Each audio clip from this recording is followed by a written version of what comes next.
Önceki videomuzda işlemlerin özellik tablosunun son kısmını bıraktık. Çarpma işleminin dağılma özelliği ile ilgili notumuzu aldık. Toplama işlemi diğer işlemler üzerine dağılamaz. Dağılma özelliği yoktur. Bununla ilgili örnek bulabilirseniz yorumlarda bekliyorum. Biraz da sizden gelsin. Çıkarma işleminde de dağılma özelliği yoktur. Bununla ilgili örnekleri de yorumlarda bekleriz. Bölme işlemiyle ilgili bir dahaki ders verebiliriz. Önceki videoda bir de karışık işlem alıştırmalarını bıraktık. Şimdiden alıştırmalar bitti diyemeden tam gaz devam ediyoruz. Buradaki çarpanın işareti ne olacaktır? Burada gizli bir artı var, onu görüyoruz. Eksi çarpı buradaki gizli artı eksi oldu değil mi? Aslında buradaki çarpan eksi 19'muş. Artık şu şekilde gördüğümüzde bu eksiyi parantezin içine kaydırabiliriz. Onu isteyenler not alabilir. Şimdi sırada buradaki işaretleri çarpmak var. Artıyla eksinin çarpımı eksi gelir. Dostumun düşmanı düşmanımdır. Geriye kalan eksi 1. Eksi ile eksinin çarpımı düşmanımın düşmanı dostumdur. Dostumla düşmanımın çarpımı düşmanımdır. O zaman burası eksi olacak. İşaret çarpımından sonra sayıları çarpıyoruz. 1 kere 1 eder zaten. 19 kere 1 19 eder. Bu alıştırmadan gelen sonuç eksi 19'dur. Evet, burada bir sürü parantez var. İşaretleri çarpacağız güzel güzel. Artık burada işaret yoksa bunu içeriye kaydırmayı öğrendik. Yani eksi artı 16 gelecek buradan. Yine önce işaretleri çarpıyoruz. Eksi çarpı artı. Düşmanımın dostu düşmanımdır. Çarpanımız eksi 16 olur. Sırada yandakini yapmak var. İlk önce işaretleri çarpıyoruz. Düşmanımın düşmanı dostumdur. O zaman buradan artı 7 gelir. Diğer çarpan artı 7 olur. Düşmanımın dostu düşmanımdır. Sonuç eksi olacaktır. Şimdi ise sayıları çarpıyoruz. 7 kere 6 42 eder. 42'nin ikisi birler basamağına, 4'ü ise elde olarak elimizde. 7 kere 1 7 eder. 7'ye 4 elde eklersek 11 eder. Bu alıştırmadan gelen sonuç eksi 112 olur. Bir diğer alıştırmaya geçtik. Öncelik sıramız vardı. Öncelik sıramızda parantezli işlemler ilk önce yapılıyordu. O yüzden ilk önce buradaki işlemi yapalım. Yani 106'dan 10 çıkaralım. Sayı 96 olur. Bu eksi parantezin içine girebiliyordu. Buradan gelen çarpan eksi 96'dır. Bakalım burada işler ne olacak? Öncelikle parantezin içindeki işaret çarpımını yaparız. Öncelik sırasından kaynaklıdır. Artı çarpı eksi, yani dostumun düşmanı düşmanımdır. Buradan eksi gelir. Eksiyle içerideki eksiyi çarpıyoruz. Düşmanımın düşmanı dostumdur. Bir diğer çarpının işareti artıymış. Eksi ile artının çarpımı düşmanımın dostu düşmanımdır. Yani eksi işareti oluyor sonuç. İlk önce 8 ile 6'yı çarparız. Daha sonra 8 ile 9'u çarparız. 8 kere 6 48 eder. 48'in 8'ini yazarız. Elimizde 4 kalır. 8 kere 9 72 gelir. 72 ile 4'ü toplarsak 76 olur. Hemen diğer alıştırmaya geçiyoruz. 21 sayısı aynen kaldı. Burada çarpmaları yapıyoruz. Eksi ile eksinin çarpımı artı 9'dur. Eksi ile artının çarpımı düşmanımın dostu düşmanımdır. Eksi gelecekmiş. İlk önce içteki parantezden başlarız. Öncelikle çoğunluk ne tarafta? Düşman tarafında, yani eksi tarafında. O zaman sonuç çoğunlukta düşman kalacaktır. İşareti belirledik. Sırada sayıları çıkarmak var. Çoğunluktan, düşmandan bir tane dostu çıkarırsak geriye 4 kalır. O zaman buranın sonucu eksi 4'müş. Önündeki işareti de koyalım. Daha sonra çarpma işlemimizi yapalım. 0 kere 1 kaç eder? 0 eder. Toplama ve çıkarmada öncelik sırası yoktu. O yüzden ilk önce çıkarmayı yapayım. 21'in üzerine 2 eklersek 23 olur. Bakıyoruz, burada yine çarpma işlemi var. Eksi ile eksinin çarpımı artıdır. 0 artı 4 varmış. 0'ın üzerine 4 eklersek 4 gelir. Eksi ile artının çarpımı eksidir. 23'ten 3 çıkarsam onun katındaki bir sayı elde ediyoruz. 20'yi. Benim 4 çıkarmam lazımdı. 3'ünü çıkardıysam bir tane daha çıkarayım. Toplamda 4 çıkarmış oluruz. 20'den de 1 çıkarsa 19 kalır. Alıştırmanın cevabı 19'dur. Bunun sonucunu bulabilmemiz için bunların eşitliklerini bulmamız gerekli. Onların yolu da buradaki verilerden geçiyor. Eksi ile eksinin çarpımından artı gelir. Yanındaki sayı 1 olur. Bir yanında eksi 3 var. Eksileri topluyorduk. Bakıyoruz 4, 3 daha 7. Yani 7 tane düşmanımız var. Bir tane de dostumuz. Çoğunlukta düşman var. O zaman sonuçta çoğunluk kalacaktır. Yani eksi işareti olacaktır. 7 düşmandan bir tane dost çıktı gitti. 6 kaldı. A yerine aslında biz eksi 6 yazıyormuşuz. Buradaki eksi işaretini de koyalım. Buradaki artıyı koyduk. Ondan sonra parantezli aldık eksi 6'yı. Artıyla eksinin çarpımı eksidir. Çarpımdan dolayı eksi, yanında da 6 var. Eksiden dolayı 5 düşman burada. Eksiden dolayı 6 düşman burada. O zaman 11 tane düşman etti. Yani eksi 11 etti. Yanında ne var? Çarpı 1 var. Daha sonra bir yanında eksi var. Eksi 11 mi yazıyoruz? Hayır, yaparsak hatalı bir sonuca ulaşırız. Parantezli bir biçimde yazıyoruz. Notlarımızı lütfen uygulayalım. Buradaki eksiyi aldık. Bulduğumuz B sayısını parantezli aldık. İşaret çarpımından ne gelecek? Düşmanımın düşmanı dostumdur gelecek. Kaç tane gelmiş? 11 tane. Pozitif olduğu için parantezde yazmasak da olur. Şimdi geldik buradaki işlemin sonucuna ulaşmaya. Düşmanımın düşmanı dostumdur. İşlemlerde öncelik sırası vardı. Toplama ve çıkarmada çok fark etmiyordu. Parantezde olmadığı sürece fark etmiyordu ama çarpmada öyle değil. Notumuzu alalım. Bu bilgi çok çok önemli. Karışık işlemler üst üste varsa parantezli gördüğümüzde parantezin içindeki işlemi yaparız. Daha sonra soldan sağa doğru giderek çarpma işlemlerini yaparız. En sonunda sol toplama ya da çıkarma işlemi yaparız. Öncelik sıramıza göre işlemleri uyguluyoruz. Parantezli işlem yok zaten belli eksi 6 yapılmış. Daha sonra önceliğimizde çarpma işlemi geliyor. O yüzden çarpmayı yaparız. 11 kere 1 11 eder. Öncelik sırasını uyguladık. Tamam. Geriye kalanları artık aynen yazabiliriz. Soldan sağa hani tercih edilebilir ama olmak zorunda değil. O yüzden bana kolay gelecek şekilde yapıyorum. 11 artı 11 eksi 11. O zaman ne dost ne düşman var. Burası sıfırdır. O yüzden burayı şöyle parantez içine alalım. Şu şekilde hatta alalım. Eksi 6'dır. Eşitlikleri veriliyor. Buna göre a eksi parantez içinde artı b eksi eksi c işleminin sonucu kaçtır? Buradaki sonuç istiyorsa burada işaretlerin çarpımını düzenleyebiliriz. Sonra harflerin eşitini yazarız. Eksi ile artının çarpımından eksi gelecektir. Yanındaki harf b'ymiş. Şimdi sırada bununla bunun çarpımı var. Eksi ile eksinin çarpımı düşmanımın düşmanı dostumdur. A'ya gidelim artık. Artı ile eksinin çarpımından dostumun düşmanından düşmanım gelir. Hepsi düşman olduğu için sonuçta düşman gelecektir. Daha sonra sayıları topluyoruz. İlk önce buradaki toplamı yapmak istiyoruz. 29 geldi. Burada 2 tane 9 olduğu için 18 gelir. Elde var 1. 1, 2 daha 3, 3, 1 daha 4. 48. Yanındaki işaret eksi olduğu için eksiyi koyduk. Buradaki eksi işaretini alırız. A'nın eşiti olan eksi 48'i parantezli yazarız. Eksi ile eksinin çarpımı var. Düşmanımın düşmanı dostumdur. Yanındaki sayı 48'dir. Yanındaki sayı artı 11. Dostlar toplanmıştır. O yüzden artı işareti olur sonuç. İlk önce birler basamağını toplarız. 1, 8 daha 9 eder. Daha sonra onlar basamağını toplarız. 4, 1 daha 5 eder. Pozitif olduğu için aynı şekilde yazabiliriz. Yanındaki işaret artı. Şimdi C'yi bulacağız. B gördüğümüz yere aynen 59'u yazarız. Düşmanımın dostu düşmanımdır. Yanındaki sayı da 7. 59'un içinden 7 çıkarsa 52 kalır. O zaman C gördüğümüz yere aynen 52'yi yazabiliriz. İlk önce düşmanları kendi içine toplarız. Toplam kaç tane düşman varmış? Buradan bir tane versek 60, onun katında bir sayı elde ettik. Geriye 47 kaldı. O zaman 60 ile 47'nin toplamı buranın sonucu olacaktır. Yani 107. Yanındaki sayı artı 52. İşaretimiz eksi. 107 düşmanın içinden 52 dost gidecektir. Geriye kaç kalacaktır? İlk önce birler basamağını çıkaralım. 7'den 2 çıkarsa 5 kalır. Geriye kalanları çıkarırız. 10'dan 5 çıkarsa 5 kalır. Alt alta da yapabilirsiniz. X 55 bu sorumuzun cevabı olur. Karşımızda işlemler var ve sonucu belliymiş. Sonucunu onlar hesaplamış. Bu işlemlerden biri tam sayı olacak. A tam sayısı. Peki o tam sayısı nedir? İşte onu bulacağız. Şimdi biliyoruz ki çarpma işleminde eğer sonuç 0'ı veriyorsa demek ki çarpanlardan biri yutan elemanıdır. Yani 0'dır. Eksi 87 0 değil, eksi 1 0 değil. Demek ki buranın içerisi 0 olacak. Notumuzdaki yutan elemanı kullanıyoruz. Eksi 23. Eksi 23 tam sayısı eşitliğin sağ tarafına artı olarak geçer.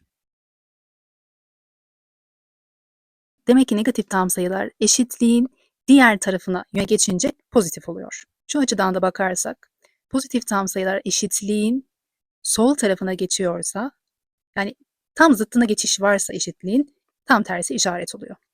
Tamam, buradaki bu bilgiyi de not alalım. Bu notu aldıktan sonra işlemlere devam edelim. Artı 23 olmalı ama önünde eksi var. Demek ki buradaki sayı eksi olmalı ki sonuç artı olmuş. Yani nasıl düşünüyoruz? Kodlamayla düşünelim. Düşmanımın düşmanı dostumdur. O yüzden burası eksi olsun diyoruz. Tamam, A sayısı eksiliyse negatif tam sayı kendini hep parantezli belli eder. İşaretleri hallettik. Geriye ne kaldı?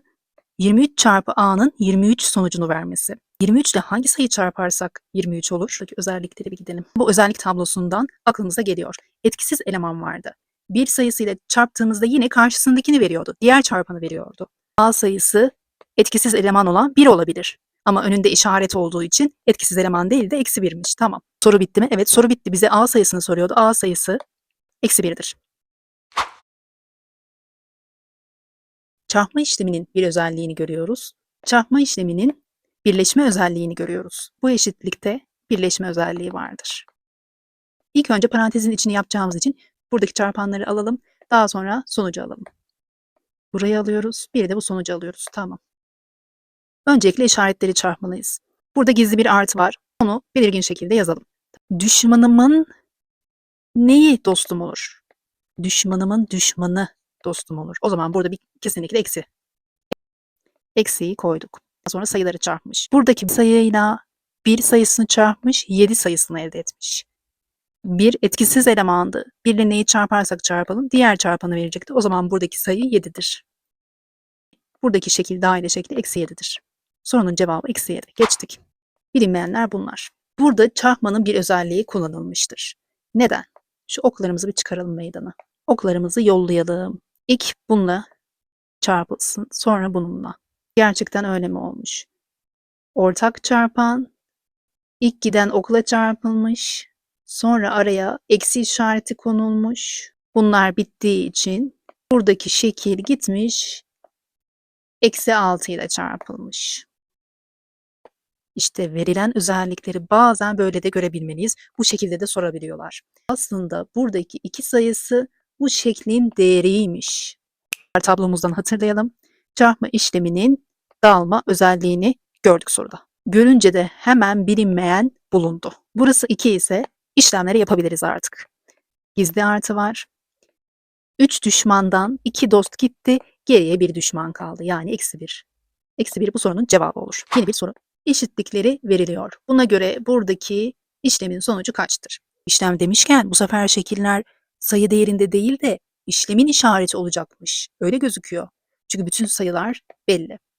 Tamam bakalım bu şekil hangi işlem olabilir? Toplama mı, çıkarma mı, çarpma mı, bölme mi? Hemen eşitliğin diğer tarafındaki sayılara ve gidişata bakarak anlayabiliriz. İlk çarpan eksi 2. Buradaki ilk çarpan eksi 2. İkinci çarpan eksi 1. İkinci çarpan eksi 1. Dolayısıyla aradaki işaret olan çarpı işareti, daha doğrusu aslında yıldız çarpı işaretiymiş. Hemen yıldız gördüğümüz her yere çarpı işaretini koyduk. Sıradaki eşitliğe geçiyoruz. Burada eksilen sayısı var. Hep bilinen taraftan yola çıkıyoruz dikkat edersek. Eksilen sayısı 2. Burada da başta eksilen olabilir mi? Evet olabilir. Çıkan 3'müş. Burada da 3. O zaman geriye eşitliği sağlayan tek şey kalıyor. O da eksi işareti.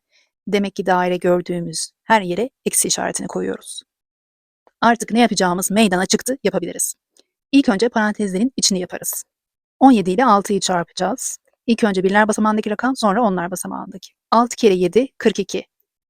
2'yi birler basamağına yazdık. 4 elde. 6 kere 1, 6. 6 ile eldeki 4'ü toplarız. 10 eder. Parantezin içi 102 geldi. Sonraki işaret eksi. Parantezin içindeki işlem 4 çarpı 8'den 32'dir. 102'den 32'yi çıkarıyoruz. 2'ler gitti. 10'dan 3 çıkarsa 7 kalır. Demek ki 2'den 2 çıktığı için 0 olduğu için bu işlemin sonucu 70'tir. Bir diğer soruya geçelim. Burada hem şekiller bilinmeyen hem de harfler bilinmeyen şekilde ama ne istediği gayet belli. Yıldız var. Yıldız varsa eğer burada bilinen tarafta ne var? İlk sayı A harfi. İkinci sayı B harfi. Arada sadece çarpı işlemi var. O da konulmuş. Demek ki yıldız çarpı. Sen çarpı işaretisin. İşlemdeki ilk sayılar aynı. İkinci sayılar aynı. Geriye sadece işaret kalmış. Daire eksidir. Yıldız gördüğümüz her yere çarpı işareti koyduk. Daire gördüğümüz yere de eksi. Tamam artık işlemleri yapabiliriz. 7 kere 8, 7 kere 1 ile devam edeceğiz. 7 kere 8 56 eder. 56'nın 6'sı 5 elde. 7 kere 1 7 eder. 7 ile eldeki 5'i toplarsak eğer 12 eder. Şu kısım halledildi. Artı işaretiyle devam ediyoruz. Eksi 5'i yazalım. İşaretleri çarpacağız. Eksi işaretiyle eksi işaretinin çarpımı düşmanımın düşmanı dostumdur. Artı geldi. Önce parantezin içine yapalım. 5 düşmandan biri giderse 4 düşman kalır. 126 eksi 4 122 gelir. Bu alıştırmanın cevabı 122'dir. 70'in sadece 10 ve 7 çarpanı mı vardır? Bu sorunun cevabını bilenleri yorumlarda bekliyoruz. Birlikte ise 12 sayısının çarpanlarını bularak başlayalım. Alan hesabını ilkokuldan beri biliyoruz. Burada hatırlayalım. Alan hesabından yola çıkarak çarpanları bulmaya geçelim. Aşağıdaki 3 dikdörtgenin de alanı 12 cm². Alan hesabı nasıl oluyor? Kısa kenar çarpı uzun kenardan. O zaman kısa kenarı çarpı uzun kenarı eşittir 12 olmalı. Bu kısa kenarın uzunluğunu yani ilk çarpanı bir doğal sayısı olabilir mi? Evet 1 çarpı 12'den 12 gelir. Buradaki kenarları birer santim, buradaki uzun kenarları da 12 santimmiş. Bu dikdörtgenin alanı 12'ymiş. Yani bu kısa kenarın uzunluğu, ilk çarpanı ne olabilir? 2'yi deneyelim birden sonraki doğal sayıyı. 2 çarpı 6 12 eder. Sırada buradaki dikdörtgenin kenarlarını tahmin etmekte var. Kısa kenarı 3'ü deneyelim olabilir mi? Bu 4 12'yi verir. Demek ki buradaki kenarlar 3 santim. Buraları da 4'er santim olur. Peki bu dikdörtgenler harici alanı 12'yi veren başka doğal sayı uzunlukları var mıdır? Bu şekilde ikili çarpanlar yazdığımızda 12 sayısının doğal sayı çarpanları olur. Dikdörtgenlerin alanında olduğu gibi hayatımızın bazı alanlarında bazı doğal sayıları küçük parçalara ayırma ihtiyacı duyabiliyoruz. Bir doğal sayının bütün çarpanlarını bulma yöntemlerini bir sonraki videomuzda verelim. 8 tane ÖSYM tarzı işlem alıştırmalarından sonra videomuzu bitiriyoruz.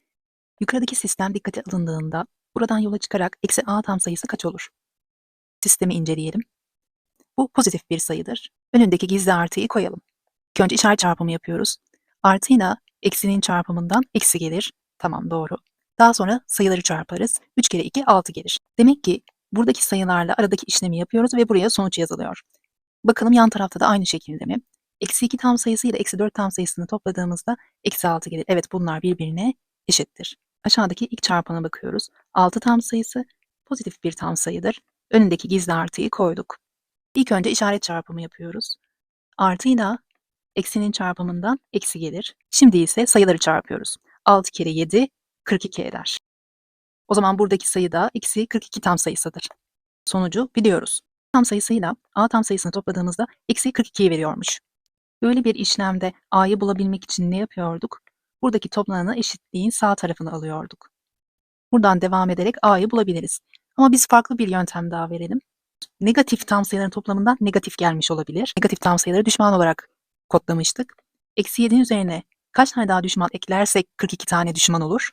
35 tane düşman eklersek, yani eksi 35 eklersek eksi 42'ye ulaşırız. Tamam, a sayısını bulduk ama bizden eksi a tam sayısını istiyor. Eksi a eşittir eksi. Biz daha önceden not almıştık. Negatif tam sayılar kendini hep parantezli belli eder. Bu şekilde yazarız. Eksi ile eksinin çarpımından artı gelir. Sayı 35. Eksi a tam sayısı 35. Birinci sorumuzun cevabı 35'tir. İkinci sorumuzu okuyoruz. A, B, C rakamları için olduğuna göre A artı B, C toplamı kaçtır? 5'in üzerine hangi rakamı eklersek 3 olabilir ki? 3 küçük olduğu için buradaki toplamdan 3 değil de C artı 5 toplamından aslında 13 gelecekmiş. 13'ün 3'ü ilk basamağa yazdık. Sen gittin. Elde 1 vardır. O da buradadır. Peki C rakamı 8 ile 5'i toplarsak 13 eder. Yani C gördüğümüz yere 8 yazabiliriz. Şimdi toplamadaki onlar basamağına geçtik. Yani elde 1 ile B rakamını ve A rakamını topladığımızda 0 ediyormuş. Yani yok, olmayan elde ediyormuş. Böyle bir şey mümkün olabilir mi? Hayır. No. 10 olabilir. Yani toplamdan gelen 10'un sıfırını buraya yazarız. Bu bir elde olur. Sen yazıldın gittin, sen eldesin. Kısaca aslında buradan sonuç çıkıyor, onu bir verelim. Daha sonra diğer harfleri de istersek tek tek bulabiliriz. Bir sayısıyla hangi toplananı toplarsak 10 sayısını elde ederiz? 1 ile 9'u toplarsak 10 elde ederiz. O zaman B artı A toplamı 9'dur. Bizden esas istediği şu kısım demek ki 9'muş. Biz C'yi de zaten bulmuştuk. Artı 8'di C. Aslında bizden istediği toplam 17'ymiş. Bu sorunun cevabı 17'dir. Eğer A'yı da B'yi de tek tek sorarsa onu da görmüş olalım. Hadi yapalım. Burada daha çok bilinmeyen var. Burada ise sadece bir tane bilinmeyen var. Daha önceki videolarımızda da demiştik. Bilinen taraflardan yola çıkıp ilerleriz. Daha çok şey bilindiği için yüzler basamağından yola çıkarak ilerleyelim. 1 ile A'nın toplamından 8 geliyormuş. O zaman A sayısı 7'dir. A 7 ise eğer o zaman B 2'dir. Çünkü 7 ile 2'nin toplamı 9'u verir. Geçtik bu soruyu. Üçüncü soruyu okuyoruz. 1, eksi 2, 3, eksi 4 tam sayıları kutular verilmiş, işlem işaretleri verilmiş. Yukarıdaki her kutuya farklı bir sayı gelecek şekilde yerleştirildiğinde. Farklı sayı demek istediği budur. Bir direk hakkım var demek gibi oldu. İşlemin sonucunun alabileceği en büyük değer kaçtır? Tabii öyle kafamıza göre yerleştirmek yok. Sonuç en büyük değerde olacak. Toplamayla mı büyük bir sonuç elde ederim, çarpmayla mı? Tabii ki sayıları birbirine çarparsak daha büyük bir sonuç elde ederiz. Tabii seçtiğimiz sayı da önemli. Öyle bir tam sayılar seçelim ki buradaki çarpımdan olabildiğince büyük bir değer gelsin. 1 ile neyi çarparsak çarpalım karşısındakini veriyor. O yüzden çok da büyük bir değer vermez. Negatifle pozitifi çarpsam sonuçta negatif bir sayı gelecek. Yani negatif sayı da küçüktür, eksili sayıdır. O da olmaz. O zaman negatifle negatifi çarpmak evet büyük bir sonuç verir gibi. Peki işaretlerden sonra sayıları da çarpsak 2 kere 4 8. Evet buradan olabildiğince en büyük gelen çarpım bunların sayesinde oluyor. O zaman çarpanlardan biri eksi 2, diğerini de eksi 4 seçeriz. Toplananlardan biri olabildiğince büyük olsun ve çıkan da olabildiğince küçük olsun. Küçük bir sayı çıksın ki sonuçta büyük bir değer elde edelim. Düşündüğümüz bu mantığı zihnimizde tutamıyorsak kenarda not alalım. Buradaki de küçük sayı olacak. Geriye kalanlardan büyük olan 3'tür, küçük olan ise 1'dir. İşlemlerimizi öncelik sırasına göre yaparız. Soldan sağa çarpma işlemi vardı. Bu ikisini çarptığımızda gelen artı 8'i yazarız. Yazalım. Toplam 11 tane dost, 1 tane düşman eder bize 10 tane dost. Yani kodlamamızdan yaptık. Sırada 4. sorumuz var. Bir A doğal sayısında bulunan farklı rakamların sayısı. Burada rakamlar bulunuyormuş. Tamam ve üçgenin içindeyim. Böyle gösterilmektedir. Örnek 101 doğal sayısı üçgenin içinde ise kaç tane farklı rakam var? 1 ve 0 olmak üzere 2 tane farklı rakam var. 1, 2. Sistemi anladıysak soruya devam ediyoruz. B bir rakam olmak üzere eşitliğini sağlayan farklı B değerlerinin toplamı kaçtır? Bilinen taraftan ilerlememiz gerektiğini tekrar bu soruda vurguluyoruz. Burada rakamlar biliniyor. Kaç tane farklı rakam var bulabiliriz. Haydi bulalım. 1, 2, 3, 4, 5. 5 tane farklı rakamsa buranın değeri 5'tir. Yani buradaki toplamdan 5 sonucunu elde edeceğiz. Farklı rakamlar, bilinenler hangileri? Oradan yola bir çıkalım. Sen biliniyorsun, sen biliniyorsun. 2 tane. En az 2 tane olabilir yani. Bakıyoruz burada yine 1, 2. 2 tane sadece olsa olmaz. Çünkü 2, 2 daha 4 eder, 5 etmez ki. O zaman düşündüğümüzde 2 ile 3 toplarsak 5 elde ettiğimiz için bu da farklı olabilir. Alternatif diye yanda yazalım.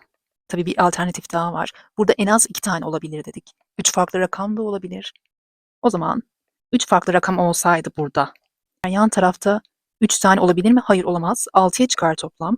Bu tarafta 3 farklı sayı varsa burada 2 farklı sayı olacaktır. Böylelikle 5 toplamını elde ederiz.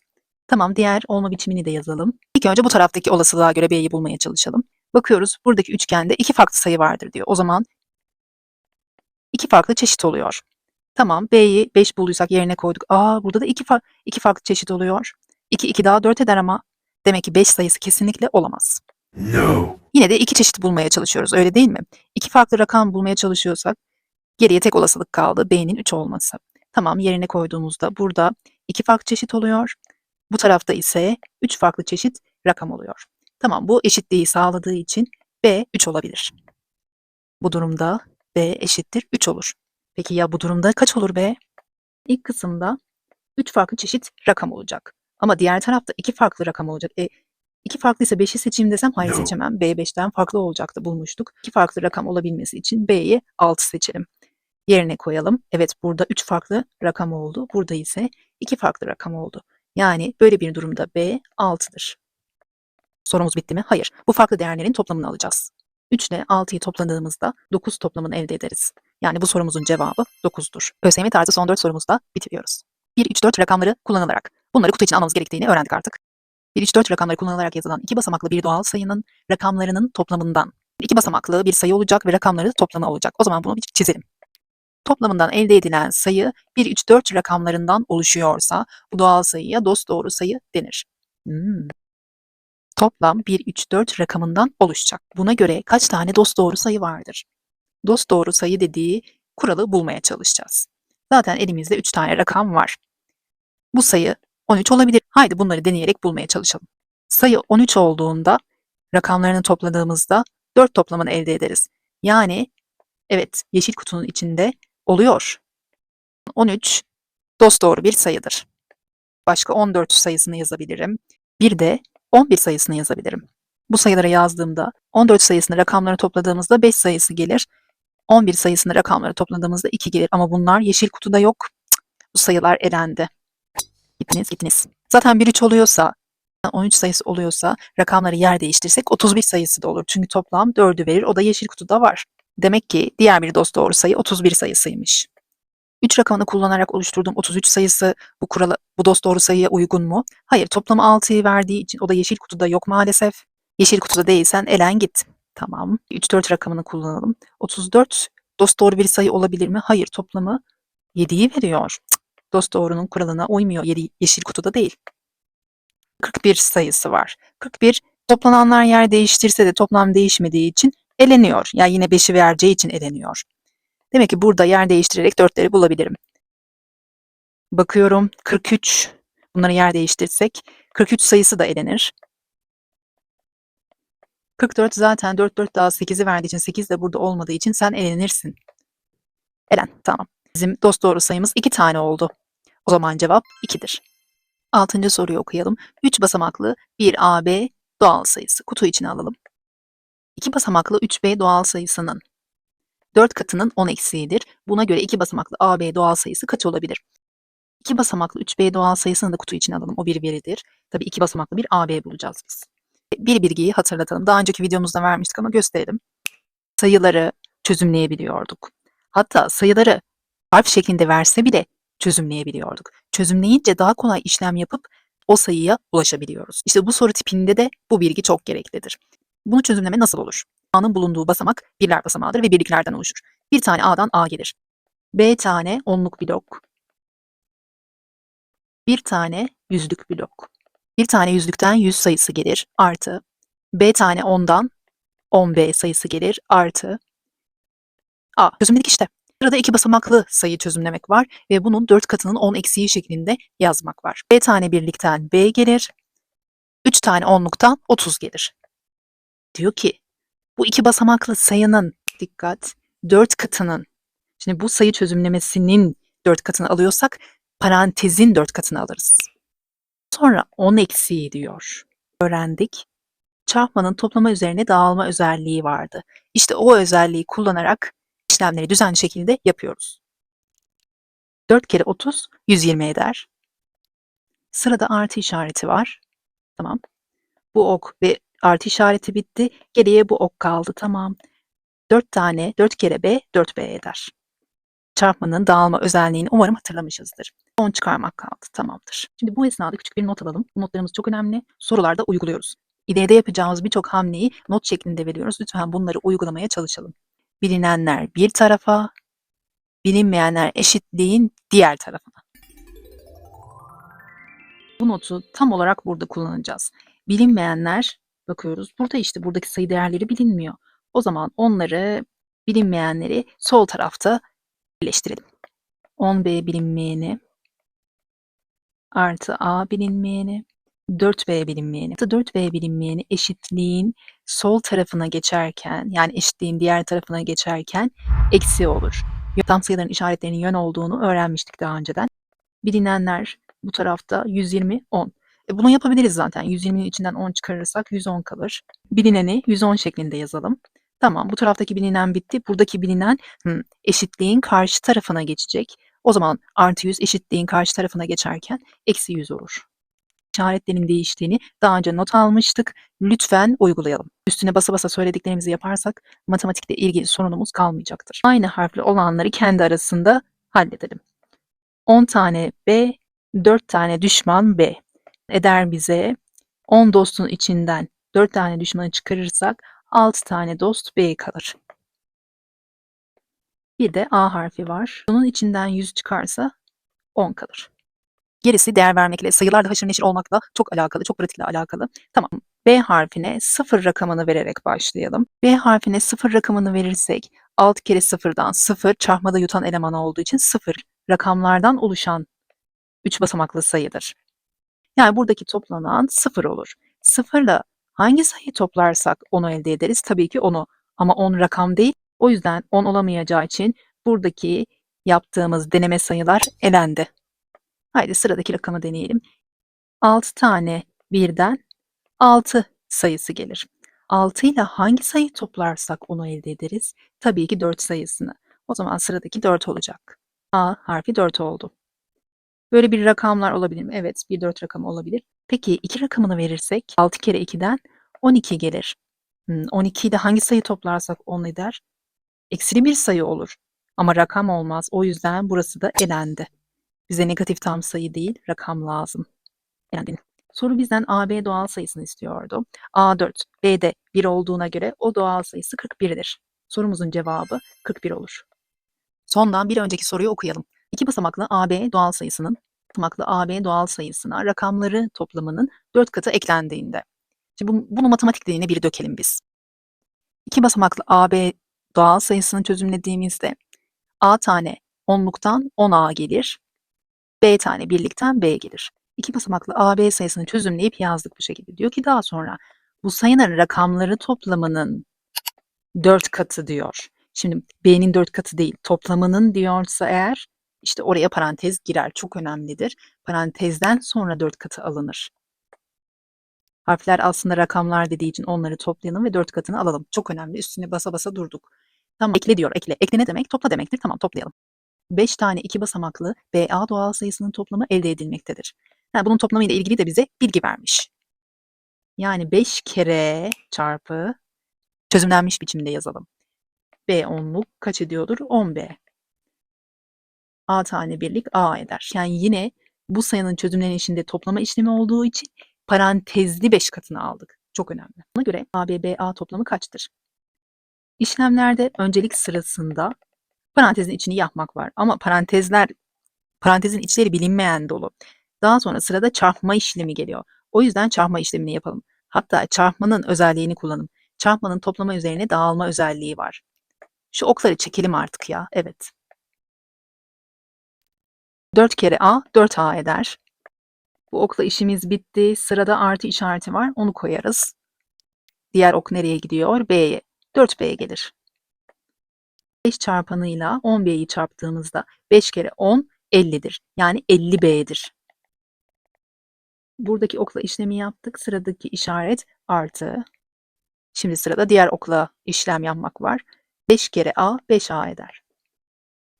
Böyle bir eşitlik olduğunda bilinenler bir tarafa, bilinmeyenler bir tarafa yapabilir miyiz? Hepsi bilinmeyen, bunların hepsi bilinmeyense o zaman aynı çeşit bilinmeyenleri bir tarafta toplarız, aynı çeşit bilinmeyenleri diğer tarafta toplarız. Bunun da notunu alabilirsiniz. Aynı çeşit bilinmeyenler eşitliğin bir tarafına, yani sol tarafına geçsin A'lar. Diğer aynı türden bilinmeyenler eşitliğin diğer tarafına geçsin, yani burada sağ tarafına geçsin. Aynı çeşitleri kendi aralarında ilk önce toplayalım hatta. 10 tane A, 4 tane daha A eder bize 14 tane A. Buradaki A'larla işimiz bitti. Burada var 5A. Artı 5A eşitliğin sol tarafına eksi 5A olarak geçer. Evet, bu 5A'yı da değerlendirdik. Bu tarafta 50B var, onu görüyoruz. Diğer tarafta 1 tane B, 4 tane B eder bize 5 tane B. Yani aslında bu taraftaki 5B eşitliğin sağ tarafına eksi 5B olarak geçer. 14 tane A'dan 5 tane A'yı çıkarırsak geriye kaç kalır? 9 tane A kalır. 50B'nin içinden 5 tane B'yi çıkarırsak 45B kalır. 9 sayısı 9 da 1'in çarpımıdır, değil mi? Bir etkisiz elemanını kullanalım çarpmadaki. 1 kere 9, 9'dur. Burada da 9'un katı olan bir sayıyı görüyoruz. Artık işlemlerle çok haşır neşir olacağız sayılarda demiştik ya. İşte 9 kere 5 şeklinde yazıyoruz. Veya 5 kere 9. İşin içine biraz bölme giriyor. Önden biraz görmüş olalım. 9'un katı olduğu için eşitliğin her iki tarafını 9'a bölelim. 9'un 9'a bölümünü biliriz. 1'dir. Yine 1'dir. Yani aslında eşitliğin bu tarafında bir tane A varmış. Burada da bir bölüm geldiği için 5 tane B var. Burası 1 geldiği için 5 kere 1'den 5. Bir tane A aslında 5 tane B'ymiş. Burada rakamları deneyerek bulabiliriz A ile B'yi. Bu eşitlik bu deneme lüksünü veriyor. Şimdi A rakamı 1 olsa 1 kere 1 mümkün değil. 5'e eşitliği çıkmaz. O yüzden ya 5'in katını almayı düşünüyoruz. 5 gelir. Tamam, o zaman B rakamı da 1 olsun diyoruz. Çünkü yine 5 kere 1'den 5 gelecektir. O zaman A'nın değeri 5 rakamı, B'nin değeri 1 rakamı olur. Soru bizden buradaki toplamı istiyordu. Onu da yapalım. A gördüğümüz her yere 5 yazalım. B gördüğümüz her yere de 1 yazalım. Böylelikle toplam 66 eder. Sorunun cevabı 66'dır. 3 basamaklı ABC doğal sayısı 2 basamaklı BC Doğal sayısının 10 katından 2 fazladır. Buna göre A artı BC toplamı kaçtır? Bize doğal sayıları harfli olarak verdiği için çözümleyerek yapmaya çalışalım. A tane yüzlük 100A eder. B tane onluk 10B eder. C tane birlik C eder. 2 basamaklı BC dediği için B tane onluk 10B eder. Artı C tane birlik C eder. İşte bu doğal sayısının 10 katı. 10 katından 2 fazla olan ABC doğal sayısı. Tamam. Geriye işlemler ve düzenlemeler yapmak kaldı. Ondan sonra da sonucu buluruz. Parantezin içindeki işlemi yapmamız lazım ama orada da bilinmeyenler var. O zaman öncelik sıramızda olan çarpmayı yapalım. Çarpmanın toplama üzerine dağılma özelliğini uyguluyoruz. Hazırsa gönderelim. 10 kere 10B. 10 kere 10 100 eder, yani 100B demektir. Bu okla işimiz bitti. Geri bir sonraki işaret artıymış. Bir sonraki neymiş? 10 kere C, yani 10C'dir. Artı 2. Eşitliğin bu tarafında A bilinmeyeni kalsın. Eşitliğin sağ tarafında ise BC bilinmeyenleriyle 2 olsun. 10B eşitliğin sağ tarafına eksi 10B olarak geçer. Eşitliğin sağ tarafına eksi C olarak geçer. 100 tane B'den 10 tane B çıkıp gidiyormuş. Geriye 90 B kalır. 10 tane C'den 1 tane C çıkıp gidiyormuş. Geriye 9 tane C kalır. Bir de artı 2'miz var. Elimizden geldiği kadar, düzenleyebildiğimiz kadar düzenledik. Sadeleştirebildiğimiz kadar sadeleştirdik. Gerisi artık harfler yerine rakamları denemektir. Ve biraz da işlemlerle çok haşır neşir olmaktır. Biz önceki videomuzda onun katını veren toplamları ele almıştık. Burada işte onun ekmeğini yemeye çalışacağız. İki sayısıyla hangi sayı toplarsak 10 veya onun katını elde ederiz? Aklımıza en kolay gelen 8 ile 2'yi toplarsak 10 toplamını elde ederiz. Peki 18 ile 2'yi toplarsak 20. 28 ile 2'yi toplarsak 30. Buradan anladığımız nedir? Birler basamağında 8 olan bir sayıyı da toplamalıyız. Şimdi 9 tane C demiş. 9'un katlarında birler basamağında 8 olan hangi sayı vardır? Tabii ki 9 kere 2 18'dir. Yani C harfi aslında 2 rakamı olursa burada güzel bir toplam elde edebiliyoruz. Yani 18 ile 2'yi toplayarak aslında 20 sayısını elde ediyoruz. Peki neden böyle onun katını hep elde etmeye çalışıyorum? Çünkü bakıyorum burada 100 tane A. Yani 100 onun katı olan bir sayı var. Onunla çarpılıyor. Demek ki birler ve onlar basamağı 0 olan bir sayı oluyormuş. Çünkü bunlar çarpmada yutuyor, yutan elemanlar demiştik. Toplamda demek ki birler basamağını sıfırladıysam onlar basamağını da sıfırlamalıyım diye düşünelim. Aşama aşama hamleleri vermeye çalışıyoruz. O zaman 20 ile öyle bir sayı toplamalıyım ki onlar basamağı 0 olsun. Yani buradaki 9 olmasın. Yine tabii ki aklımıza 2 ile toplanan 8 geliyor, öyle değil mi? 9'un katlarında 8'li bir sayıyı veren neydi? 2 rakamıydı. Az evvel görmüştük. B yerine 2'yi yazdığımızda 90 kere 2'den ne geliyor? 180 sayısı geliyor. Buradan 180 gelirse, daha sonra 20 ile toplanırsa gerçekten birler basamağı 0 oluyor. Daha sonra 2 ile 8'i topla 10. Yine onlar basamağı 0 oluyor. Güzel bir toplam elde edebiliyoruz. Karşısındakine eşit olabilecek şekilde. Gerçekten de 180 ile 20'yi toplarsak 200 elde ederiz. Yani 100 kere A 200'müş. Ve o da yüzde hangi sayıyı çarparsak 200'ü verir? Tabii ki 2 rakamını çarparsak 200 sayısını verir. A rakamını bulduk, B rakamını bulduk, C rakamını bulduk. Soru bizden ne istiyordu? Bunların toplamını istiyordu. Aslında 3 tane 2'nin toplamını istiyor. Böyle tek tek toplamak yerine tekrarlı toplanan ne demekti? Çarpma işlemi demekti. Bunun yerine 3 kere 2 deyip sonuca ulaşabiliriz. 3 kere 2'den 6 gelir. Yani 8. sorumuzun cevabı 6'dır. Abone olalım, birlikte çalışalım.